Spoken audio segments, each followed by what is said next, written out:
পুলিশের হাতে আটক জাতীয় সংসদের সাবেক ডেপুটি স্পিকার শামসুল হক টুকু, সাবেক ডাক ও টেলিযোগাযোগ প্রতিমন্ত্রী জুনায়েদ আহমেদ পলক এবং ঢাকা বিশ্ববিদ্যালয় ছাত্রলীগের সাধারণ সম্পাদক তানভীর হাসান সৈকত ডিবি হেফাজতে আছেন। আদালতে তাদের 10 দিনের রিমান্ড চেয়ে আবেদন করা হয়েছে।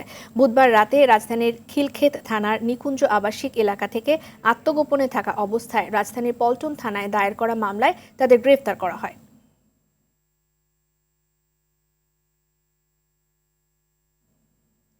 দর্শক, রাজধানীর ডিবি কার্যালয়ে রয়েছেন সহকর্মী রফিকুল ইসলাম, সরাসরি যোগ দিচ্ছেন তিনি। রফিক, গ্রেফতারের পর টুকু, পলক এবং সৈকতকে কখন আদালতে তোলা হতে পারে এবং সাবেক আইনমন্ত্রী আনিসুল হক এবং সালমান এফ রহমানের রিমান্ডের বিষয়ে নতুন কোনো তথ্য আপনার হাতে এসেছে কিনা এর মধ্যে?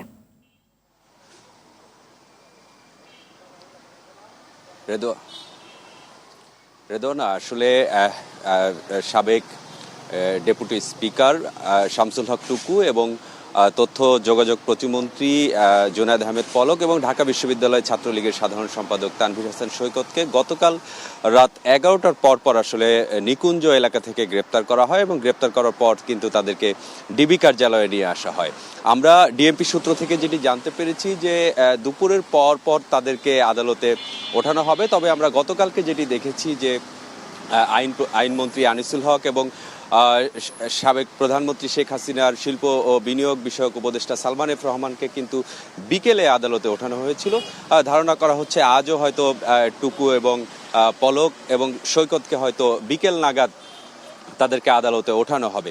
আমরা যেটি জানতে পেরেছি যে সাবেক আইনমন্ত্রী আনিসুল হক এবং সালমান এফ রহমানকে কিন্তু জিজ্ঞাসাবাদ করা হচ্ছে ডিবি কার্যালয়ে, যেহেতু গতকালকে তাদেরকে আদালতে ওঠানোর পর 10 দিনের রিমান্ড চাওয়া হয়েছিল এবং আদালত 10 দিনের রিমান্ড মঞ্জুর করেছিলেন।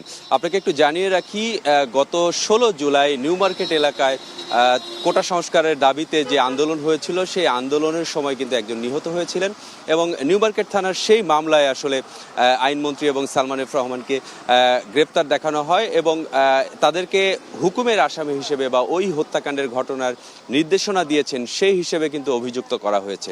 এখন আসলে তাদেরকে জিজ্ঞাসাবাদ করা হচ্ছে। জিজ্ঞাসাবাদ আরও 9 দিন চলবে, মোট 10 দিনের যেহেতু তাদেরকে রিমান্ডে নেওয়া হয়েছে। তাদের আসলে কি তথ্য পাওয়া যায় এখনো কিন্তু আমাদেরকে ডিবি কার্যালয় থেকে তেমনটি জানানো হয়নি। তো সব মিলিয়ে ডিবি কার্যালয় থেকে এই ছিল আমার কাছে সবশেষ তথ্য। রিদওয়ানা।